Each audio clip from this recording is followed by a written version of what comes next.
Hi and welcome. Hello. How's it going? How you doing, Colton? I'm good. How are you? Not bad at all. How's everybody out there in chatland? Adel and Muriel, hello, hello. Jonathan's supposed to be joining us in just a second.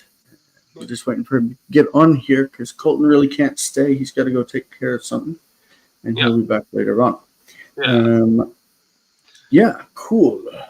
I am starting to work through this book, New Testament Syntax Workbook, that goes with Daniel Wallace's Greek Grammar Beyond the Basics and Basics of New Testament Syntax. So we'll see how that goes. That should be fun. How's everybody doing? And Kirkpatrick, hello. That book, is it like its own entity, or do you have to have one of the others to supplement it with? I answered that question when you asked it before. Well, I haven't been back on the Discord since then. Yeah. So check it out there. I will. Very cool. All right. Well, this week we are doing Psalm chapter 33. And Jonathan said he's on his way. So let's see what he's saying now. He's not saying anything. But he said he's on his way. And so hopefully he'll be here in just a minute. Let's go ahead and get started because we've got 22 verses to get through. That's kind of long. So we're going to start. Do you want to start with the first verse since you don't have much time? Sure. Ranenu tzadikim b'Adonai, le'yesharim 𝗔𝗕𝗦𝗡𝗙. So praise, O righteous ones, the Lord, to the upright. What did we say that was? Nava? Fitting. For fitting, suitable. Upright, it is fitting. Like praise is fitting for the upright. Praise is fitting. He lies the subject of the verbless clause. Yeah, I was trying to make the verb, but it didn't occur to me that that's not tahale, and let alone would it probably not be that. But Tehila. Yeah. There's Jonathan right there. All right, mister. I can't make the first two sessions. I can't. I have to leave now. I was just waiting on you to get here. I didn't really good. Well, thank you for being so considerate to Jason. Yeah. All right. We'll see you later. I'll see you in a bit. Well, no, I won't. But we will say that we will mention real quick that this first word ranenu, right, is related to the noun rina. Rina is joy. So ranenu is rejoice, and tzadikim is the direct address, the vocative. Rejoice, O righteous people, in Yahweh, in the Lord. Layisharim 𝗔𝗕𝗦𝗡𝗙. The praise is fitting for the upright. All right, great. So here we are on. So I want to know whose PhD is legendary. That would be Daniel Wallace. Oh, well, of course. He's a freaking genius. Hold on a minute. We mentioned quickly that I'm going to be working through the New Testament Syntax Workbook. Somebody mentioned it on NLM the other day, and I thought, you know what? I'll do it too. Traitor. I'd like to do it as a group through Discord, but nobody's. Look on Logos. Explore ancient inscriptions and their connections to the historical background of the Bible. Interesting. Ooh, very relevant to what I was going to say. Well, not really. Shush. Hey, you want to read verse 2? You know I like epigraphy. I look like a pig. Epigraphy. Well, quit being so self-deprecating. Yes. You're a sexy man. Because whatever a sexy man can. All right. Okay, number 2. Yes, hold Adonai 𝗥𝗘𝗦𝗘𝗦 b'nevel or nevel asur. Hey, it rhymes. Zamorulo. So you do notice that the kino that it has a soft kaf, so it's 𝗥𝗘𝗦𝗚. 𝗥𝗘𝗦, of course. Yes. So, like confess to the Lord, praise the Lord, depending on how you want to translate that. Or give thanks, On the lehodot, to give thanks. Yeah. Todah. You can do, give thanks to the Lord as well. Mhm. With what do they call that? An instrumental bait. Yeah. With the lyre and the harp, and 10 songs. Asol probably means like Neville Asol is probably a 10-stringed harp. Oh, I was wondering what to do with that 10. And then you Asol just have, is a group of 10. We use it for like a decade, 10 years. Asol. yeah, and then it's just like give praise to him or praise him. Zamrulo. Ben Neville Asol Zamrulo. Like on the 10-stringed harp, sing Praise to him on the 10-string harp. Yeah. All right. Yes, indeed. There are churches that believe that you should not use instruments when you do your music. Yes, the Church of Christ. Non-instrumental, yes. Number 3 says, Shiru lo shir chadash. Hitivu nagen bitru'ah. We should know the word. Huh? I'm sorry. You also have the Christian churches that realized that was stupid and started including their instruments and going more contemporary, but they came from the same spot. Indeed. All right. So this Shiru lo shir chadash, you remember in the book of Revelation, it says, and they sang to him a new song. Yep. Reference. So they took that from here. Sing unto him a new song. Sing unto the Lord a new song. Sing unto the Lord all the earth. Right? I have a question. Heitivu, hold on a second. Heitivu is from the word tov, right? Yetiv. It means do well, do something well. And nagen is the infinitive construct. Heitivu nagen, heitivu lenagen is like play well, like play an instrument well. And the tru'ah, it can be a shout, but it's probably like on a trumpet. It's probably like a blast of a trumpet. So, this one says joyful shout. But tru'ah is one of the types of blowings on a shofar. Tkiya, tru'ah. There are different words that are used for the the blowing sound of a trumpet. Alarm for war. Yeah. So litkoa is the word that's used for specifically blowing on the trumpet, and tru'ah is a type of blast that you make, like it's a loud noise. And so I would think, because we're talking about instruments here with the kino and the nevel and all of this, that when it's saying tru'ah here, it's going to be talking about a trumpet sound. And also because it says lenagen, to play. You don't play a shout. You just shout. Don't you agree? What was your question? You said you had something. Is it shirulo or shirulo at the beginning? I always get confused as to how the accent is affected when a preposition is connected with a makaf. Normally, the preposition is like an enclitic. So shirulo? Shirulo, shir chadash. Shirulo. On the first syllable, the accent. Tenlo, shirulo. Shirulo. Yeah. Cool. Yeah. Indeed. Number 4. Is it your turn? It's your turn. Oh, it's my turn again. I'm used to having another person. Yeah. So ki yashar devar Adonai v'chol ma'asehu. You pronounce that as a say ray there, don't you? It's the same. Bet emunah. No, as a say ray. I don't say ray. Ki yashar v'Adonai v'chol ma'asehu be'emunah. V'chol ma'asehu. So for his word is righteous and all of his deeds are in truth or with faithfulness or something. Yeah. So he performs all of his deeds. faithfully, maybe performs like an every adverb. deed. Yeah, with faithfulness. Yeah, let's see how the. I know that. Let's see a translation in RSV. I would have put the King James, but that's boring. The word of the Lord is upright, and all His work is done in faithfulness. That's nice. Yeah. Be'emunah. Yeah, that's nice. Emunah is the word that we use for faith, like you have faith. Emunah.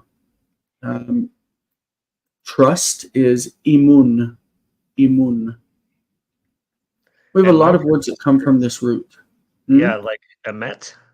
According to my professor, they're the same word. Okay. We have the word le'amen. Le'amen is to train. Lehitamen is to work out, like to do exercises. You train yourself. The word for, let's see. I don't know. There are lots of words that come from this. Imun, emunah are the word amen. Amen, of course, comes from it. Of course. 𝗥𝗘𝗦𝗘𝗥𝗩𝗚. The word of the Lord is upright. All right. Numa 5. Ohev tzedakah u'mishpat, chesed Adonai mal'a haaretz. The last phrase looks backwards because it looks like it fills the earth. That's not true. It says ohev tzedakah. That means he loves charity, not charity, but righteousness. U'mishpat. Mishpat is also righteousness. Like he loves when people do what's right. Now the word chesed Adonai here, the phrase, is actually the content of the filling. So mal'a haaretz, the earth is filled with God's loving kindness. Mal'a haaretz. Haaretz is the subject of mal'a. This is how I read it, right? Let's see what the translation says. This is how I understand it.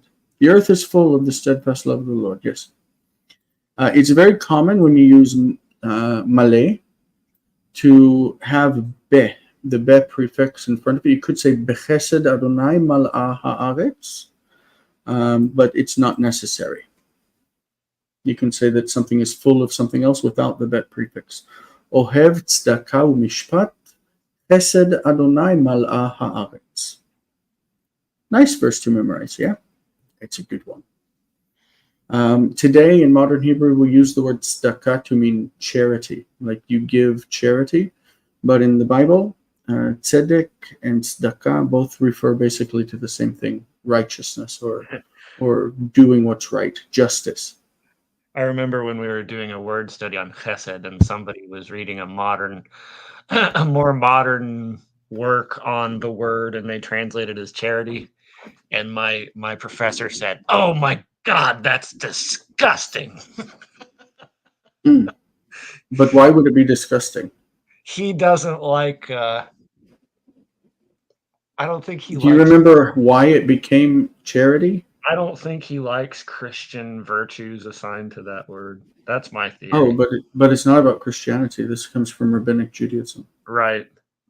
No, basically, I think it developed from the idea that there are verses in the Bible that say you must do tzedakah, and there was nothing in the Bible that would give you the idea that someone needs to give money to the rabbis and to the religious leaders, and so they invented it full cloth to say that if you give tzedakah, you need to collect money to give to the religious leaders so that they can take care of the poor in the community and they can do this and that.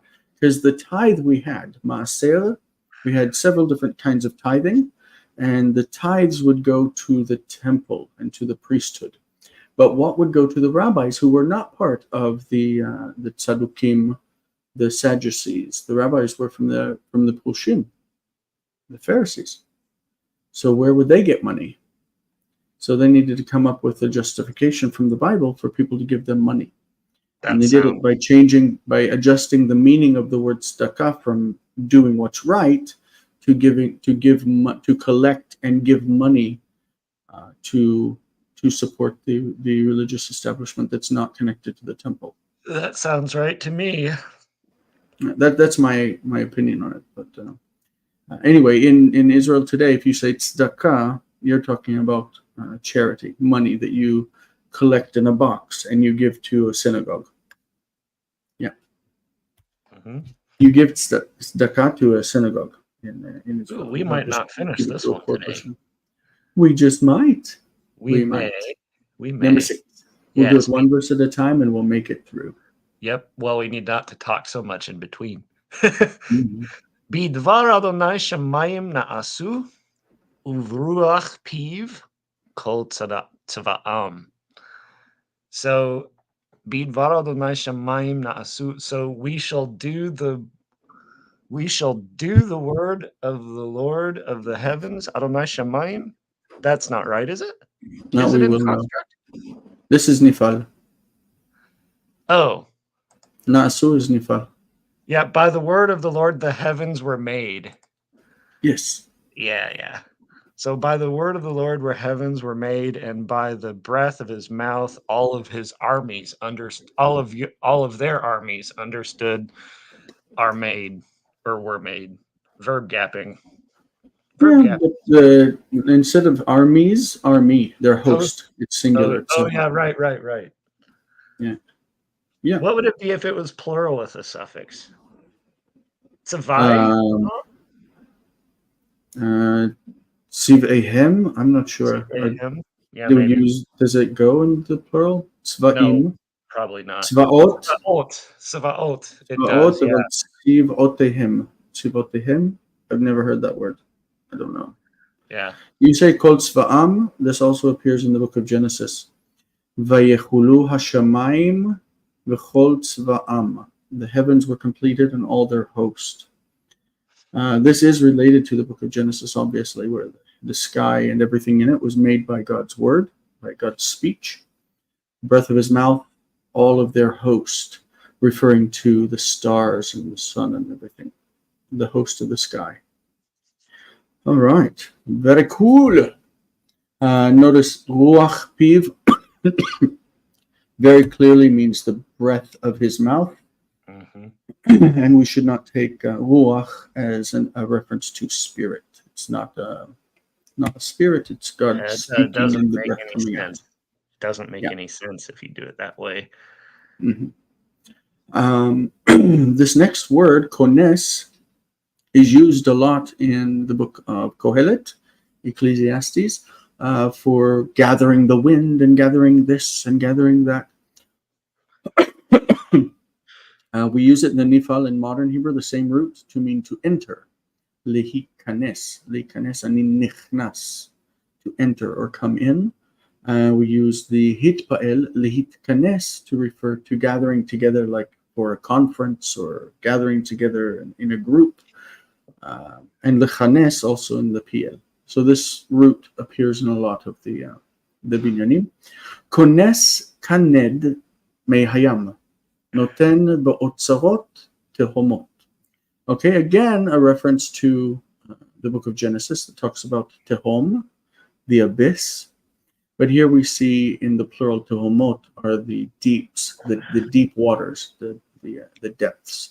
So kones mei hayam, he gathers the waters of the sea. Kones mei hayam, kaned like a wall or a dam.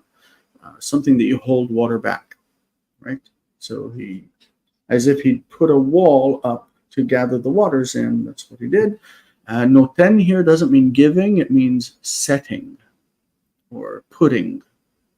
So he puts the abysses, the deep waters. He puts the deep waters in stores. Otzarot. These are treasuries or stores.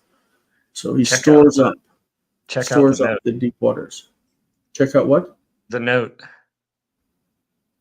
I don't know the Greek and I don't know the Hebrew word for it. Osaskon, knod.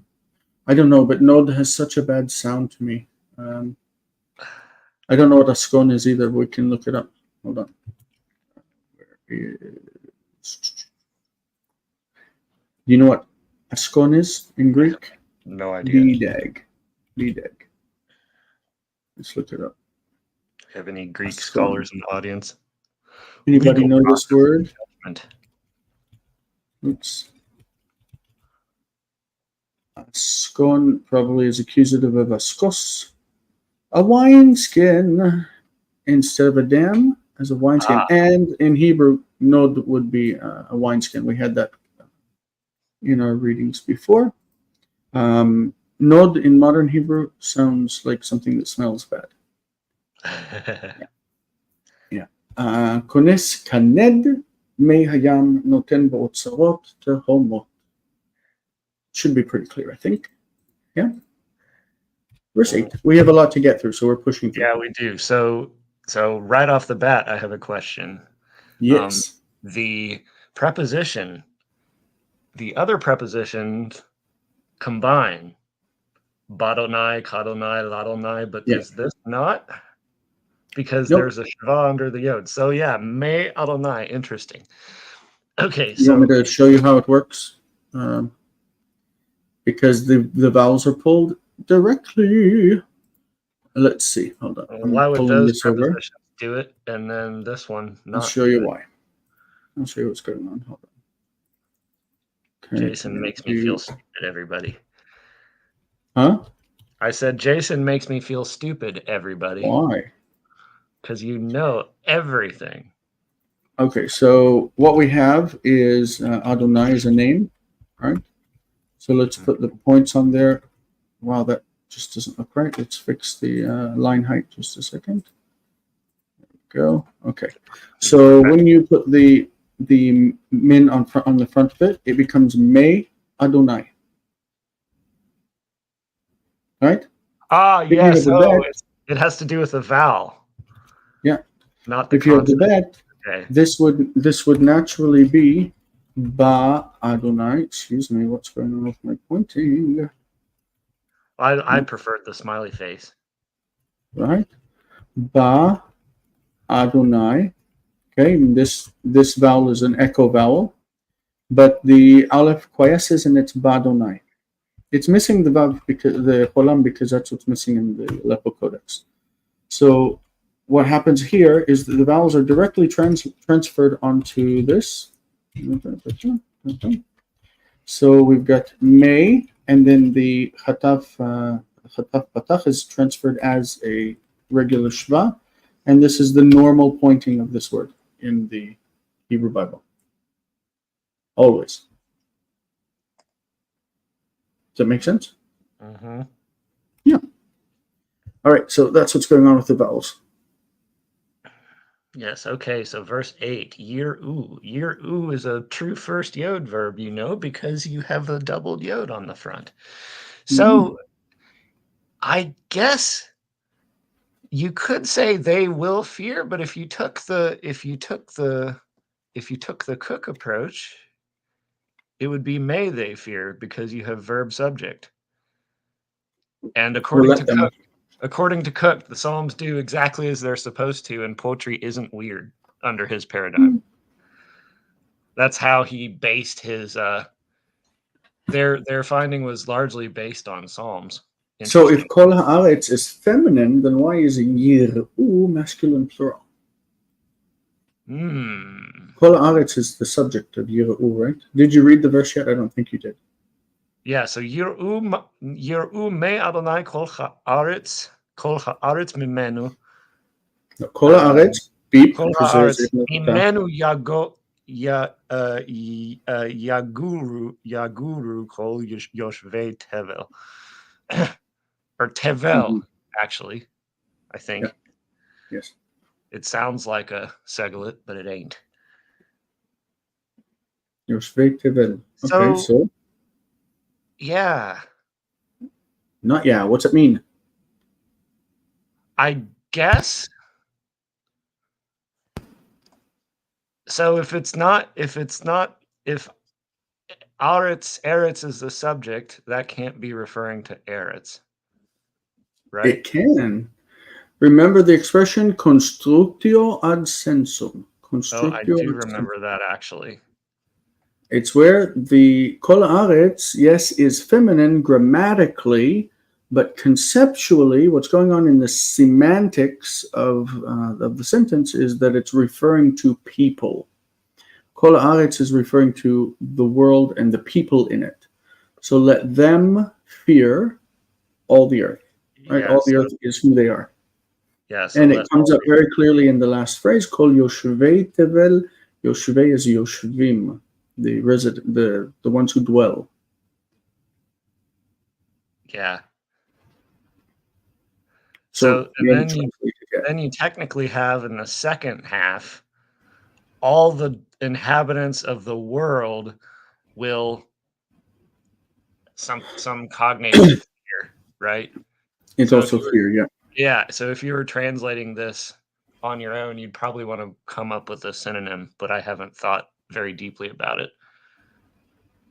Will tremble or shake or something. But it also means fear. Right. Well, you have two words. Normally, if you hear 𝗥𝗘𝗦𝗘𝗧, 𝗥𝗘𝗦 means he will dwell, he will live, 𝗥𝗘𝗦. But there's a second root of this that means to fear. So let all the earth fear the Lord. From him, let all the inhabitants of the world fear. Yeah, let them. Why treat the first word as jussive? The normal word order, at least by our recognition, normal unmarked word order is subject verb. And so the NASB has it as a jussive. So if the verb has been fronted, if the verb has been moved into first position, then you should normally read it as a jussive. Let it happen. That might take some convincing. Yeah. Indeed. It has to do with the placement of the verb. That won't necessarily be the case in the second clause in parallel structure, because the parallel structure, the second clause can move things around generally. Anyway, number 9. Ki hu amar vayehi. Oh, vayehi. What a nice. Hu tziva vayamod. Notice that the vayehi and vayamod are vav consecutive. Yes. For he spoke, he said, and it was. Vayehi is the posal form of vayehi. Vayehi. Just like vayechi means and he lived, but vayechi is what we see in the posal forms. If we want to, look at that real quick, we do have instances. We can just duplicate this window. Go into the book of Genesis. I don't know any offhand, but we will find them very quickly. So vayechi is the normal form, but in pause, we're going to see very quickly because it's in the book of Genesis. I'm sure it's in the book of Genesis. I remember it. Vayechi, vayechi, vayechi, vayechi, vayechi, vayechi. Where is vayechi? Must be here. There it is. Look at that. Deuteronomy, excuse me. Deuteronomy chapter 4, verse 33. השמעם קול אלוהים מדבר מתוך האש כאשר שמעת אתה ויחי. Has a people ever heard the voice of God speaking from within the fire as you yourself have heard and lived? Vayechi. So that's a fun form. You can also find vayehi become vayehi in other places in the Bible. So he spoke and it was. Another reference to Genesis, where God speaks things into creation. He gave command, hu tziva. He gave command, vayamod, and it stood. Notice that the Syriac, we're told in the note, would be in the hifil, vayamed. He gave command and caused it to stand, whatever it was. Right. That's neat. The first note there also says that the Septuagint and the Syriac have the plural instead of vayehi. They'd say vayihiyu, and they were. He spoke and they were. All right, verse 10. Adonai hefir atzat goyim heni machshavot amim. So Adonai like does away with, nullifies the council of the, where did I go? The council of the nations. And then he frustrates the plans of the people. All right. Uh-huh. Good. I want this word 𝗥𝗚𝗚𝗛𝗢𝗚. I feel like in modern Hebrew we don't use 𝗥𝗚𝗚, but we use 𝗥𝗡𝗚. I'm trying to see if I can find this, because this says that it's Pei Vav Resh, 𝗥𝗡𝗚. Hefir Brit. Yeah, we would use it for like breaking a contract. Yours says Hey Vav Resh. Pei Vav Resh. Hifil perfect from Pei. Oh yeah, Pei Vav Resh. Yeah. I thought you said Hey Vav Resh. I was like, what? That's why, because we take it from the root Pei Resh Resh. Pei Resh Resh, on the mutation of Ein Ein. So this is how it shows up in modern Hebrew. Lehafer, not lehafer, lehafer, which is, I mean, that's how I knew we would say it, but I didn't know why. Hefarti, this is what we say, hefarti. Well, there's an archaic form, haferoti. The future, or which form are we looking at? Sorry. Hefer, okay, hefir. Hefir in the past, instead of hefir, it's hefer, is how we normally say it. It has an archaic form, hefir, which is what you see in the Bible. So for those who study modern Hebrew, whatever, then it's the same word, right? Hefer, hefir. All right, good. And this word hini, lehani, right? Yes? Yes. Are you familiar with that word? I'm not familiar with the word. I'm familiar with the form. All right. So this is the root, right? Yep. To discourage, express disapproval of someone. I don't think it's supposed to be discourage. I think it's supposed to be discourage. That's a typo, right? Yeah, I don't know. Frustrate. Discourage. Mm-hmm. All right, verse 11. Let's move. Verse 11. Atzat Adonai le'olam ta'amod, machshavot libo ledor vador. Notice the contrast. That this one says Atzat goyim and machshavot amim, and this says Atzat Adonai and machshavot libo. Okay, the thoughts of his heart. So the counsel of the Lord will stand forever, or stands forever. It's a nomic. The thoughts of his heart for generation and for generation to generation. What's a nomic again? Nomic. Gnomic. No, I mean, what does it mean? Means that it's an eternal statement. Huh? An eternal statement, not referring to any specific time. I remember nomic perfect in Greek. So if somebody wants to report to Logos that their copy of Halot or Halot has a typo, you would be, free to do that. That would be great. Typo under Nun Vav Aleph, that it's not discourage, but discourage. Somebody could send that to them. I'm sure they'd appreciate it. All right, great. Atzat Adonai le'olam ta'amod. It's feminine singular because Eitzah, atzat is feminine singular. Machshavot libo, from lachshov, to think. So the thoughts of his heart. Ledor vador. Nomic can be perfect or imperfect. It can be ktol or katal. It can even be a participle. That's why the yiktol and katal can be translated similarly in these types of things. So Adonai Malach, It can mean the Lord reigns as an eternal truth. Yeah. Number 12, Jonathan. Ashrei hagoy asher Adonai lahav ha'am bachar lenachalalo. So happy is the nation whose God is Yahweh. Whose God is the Lord. Huh? Whose God is the Lord. Right. Yeah, sorry, I messed up. Mr. Yahweh.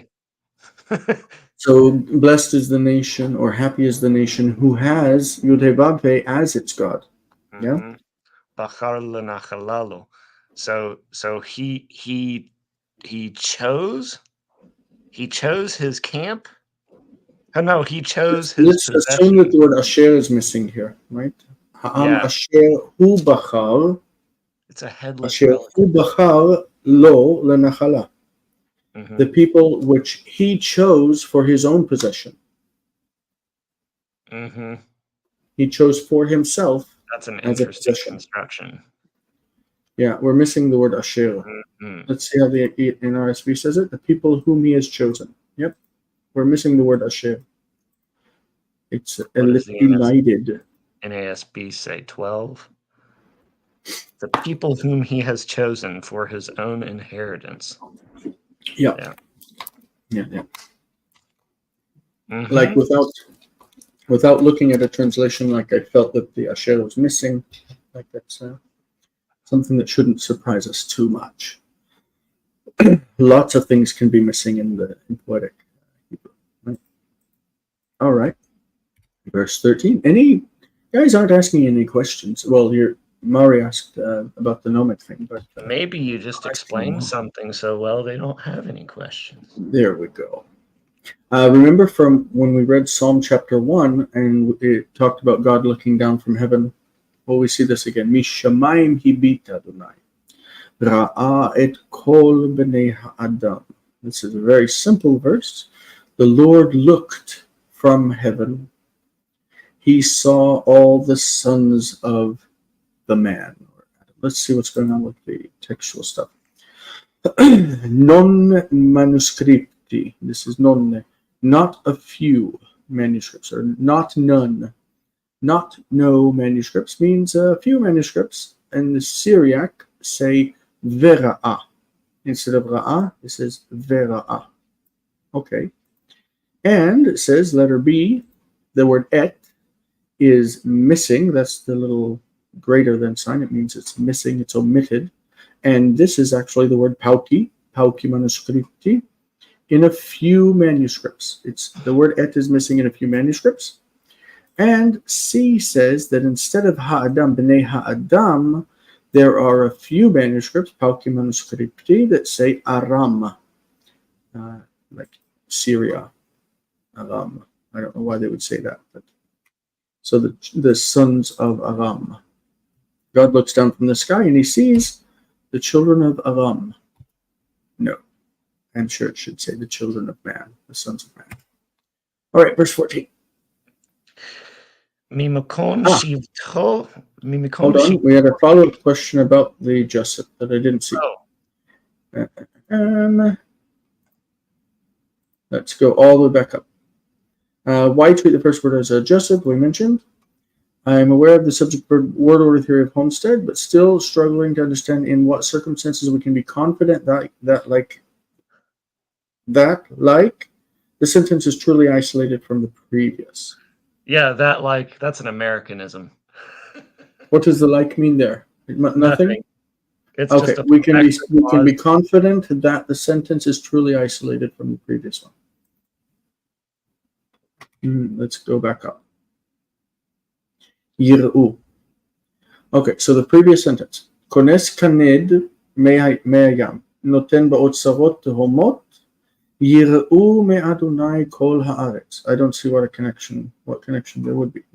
I think maybe he's asking how we know it's a separate statement because it's aerial mood, because it's verb subject.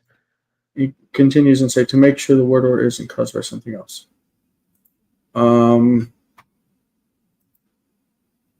I don't see what else it would be caused for. Verb, subject, word order indicates aerial mood. So jussive or some sort of translation. Like I don't see any connection to the previous sentence. It's like a broken thought. This is about God gathering up the deep waters. And the next verse says, let all the earth fear God.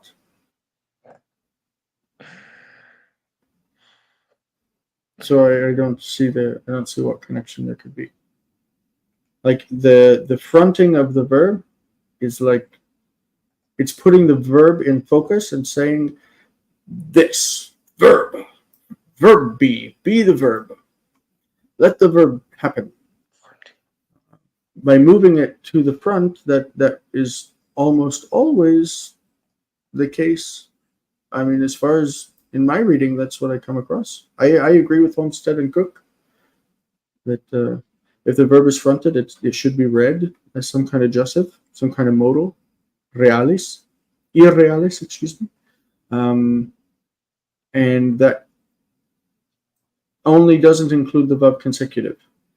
That is fronted as well because of the verb itself that can't be attached to something else. But there are instances when the verb consecutive is not fronted that I saw in Deuteronomy. I don't really know how to answer that in any other way because like I can't imagine what might be another explanation for that. Like I don't know what you're thinking would be a better explanation for it. So it just makes sense. So I still haven't finished reading this. Haven't finished reading what? This We have verse. one more question. Any thoughts on the ordering or type of psalm this is compared to others? No. I haven't looked at it in connection because we skipped from 29 to this one, so I don't know what was in 30. We didn't read it together. No. But we're just kind of randomly choosing psalms that are like in our like length of hour that we can't get past. Shouldn't go past much past 20 verses because they'd be too long. Mm-hmm. And just one more thing before we read the next one. There doesn't seem to be any connection to the previous context. Yeah. Okay, good. As long as it made sense to you. Cool. Very good. And we were on Mimachon. Mimachon shivto hishdiach el kol yoshvei haaretz. See, now this verse is obviously connected to the one before it. Like this has a logical connection. Because here it says he looks from the sky and sees this, and here it says he watches, from where he dwells and of the inhabitants of the earth. That's the same thing. So that. Thanks for translating. Oh, what exactly does it say? No, I mean that was my verse. Damn it! No, just kidding. What's it say? Translate it. What's it say? Yeah, from his dwelling place, from the place of his dwelling, he looks. I would do the L as upon. He looks out upon all the inhabitants of the land. Or he looks L and them. all became interchangeable at some point. I think that's what's going on. What's the difference between lashgiach and lehabit? The previous verse said lehabit. He beat. One's to look at and one's to look out over. Maybe. Lashgiach could be watch over. Gaze. This is used of rabbinic authorities, hashgacha. When the rabbis check to make sure things are kosher, the person who does it is called mashgiach. Mashgiach kashrut. He's the one who watches over it. He's a watcher. It's also the idea of divine intervention, where God watches from heaven. This is called hashgacha pratit. Like individual, where God is watching your life to make sure things happen for you. Hashgacha pratit.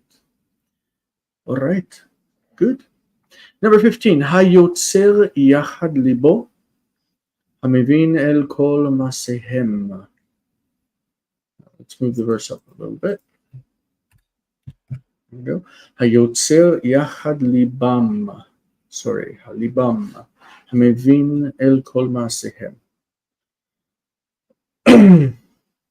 First of all, the Greek says in the note, the Greek, and Symmachus, which is another Greek translation, says katamonas, meaning instead of yahad, they read it as yahid. So the one who forms yahad libam, he forms their hearts together, right?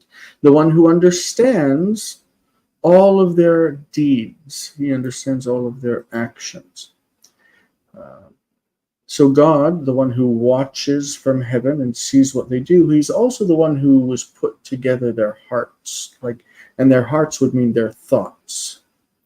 He's the one who fashioned together the way that they think and also their deeds. He understands all of them, right? Yes? Mm-hmm.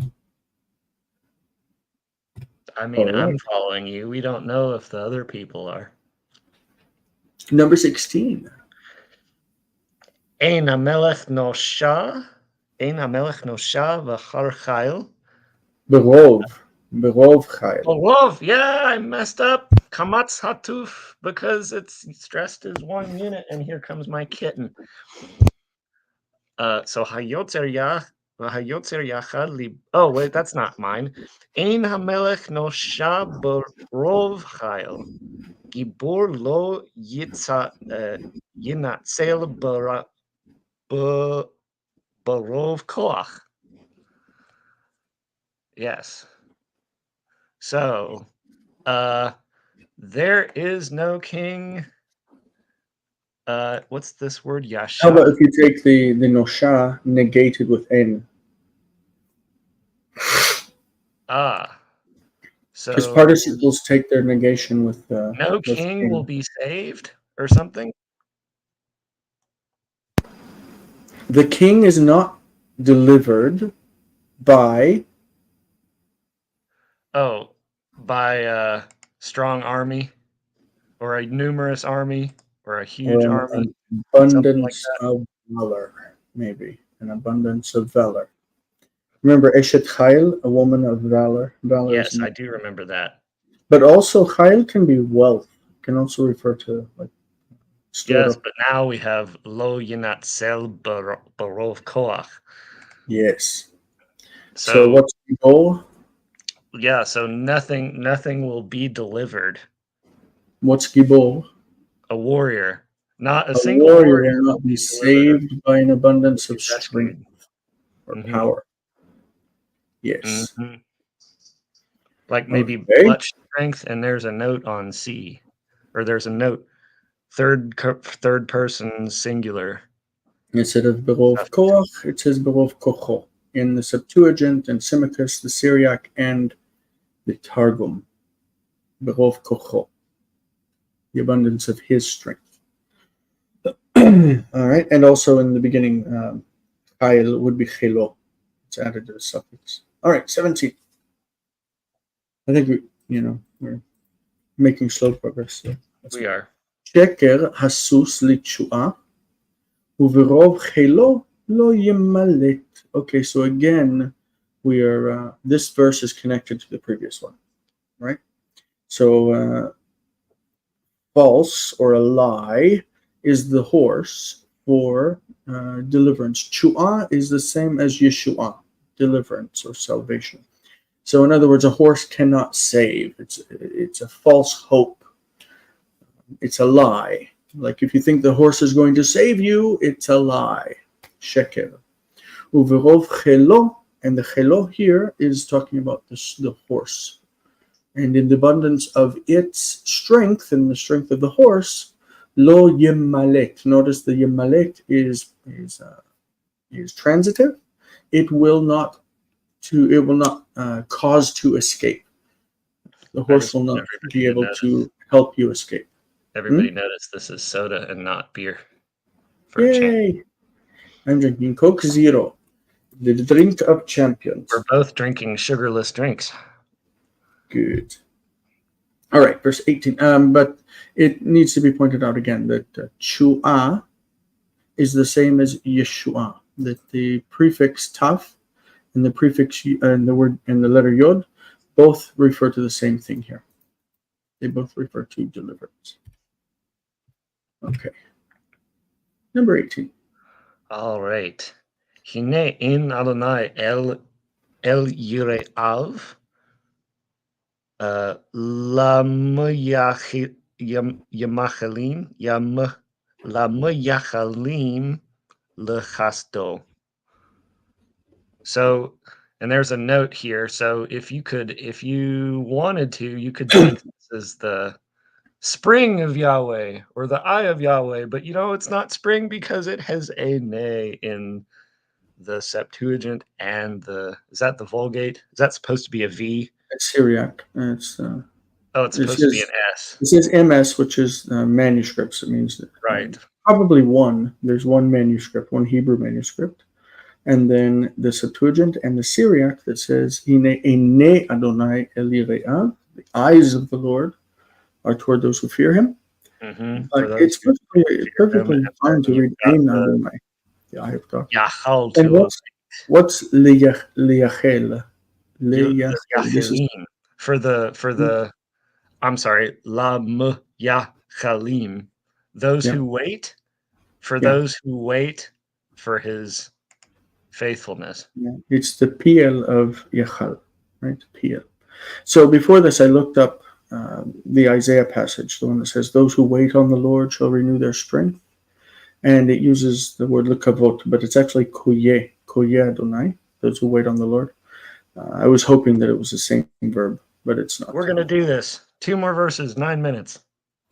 2 verses. Or 3 verses. להציל ממוות נפשם ולחיותם ברעב. Okay, so this is connected to the previous one. The eye of, why is God's eye toward those who fear him and wait for him? It says to save them, to save their life from death, and to bring them alive in famine, to make them live even when there's famine, right? To keep them alive. Lechayot, to keep alive. So God is watching to save the soul of those who wait for him from death. So he's looking out for them. That's the idea. Okay? Mm-hmm. So, nafshenu hikatal Adonai ezlenu umaginenu hu. So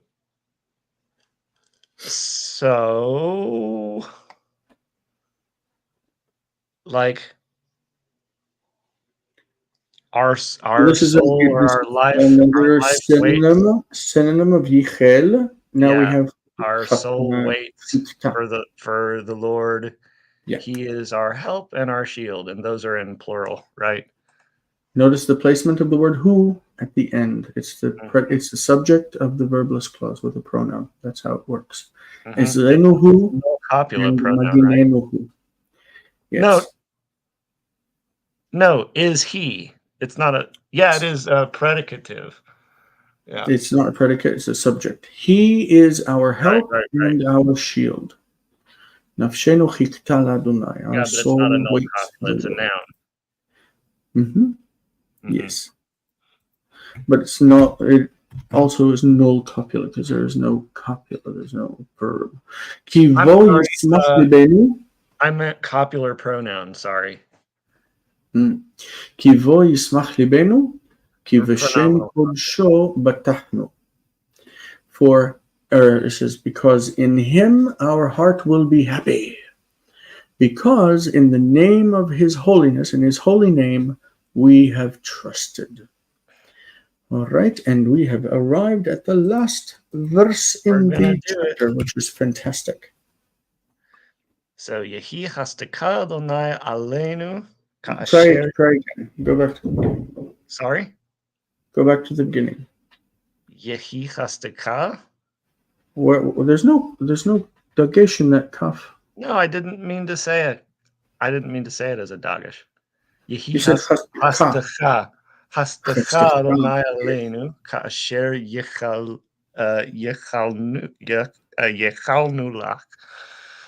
lach. So, let your covenant faithfulness, O God, be upon us. Do you take that as a vocative?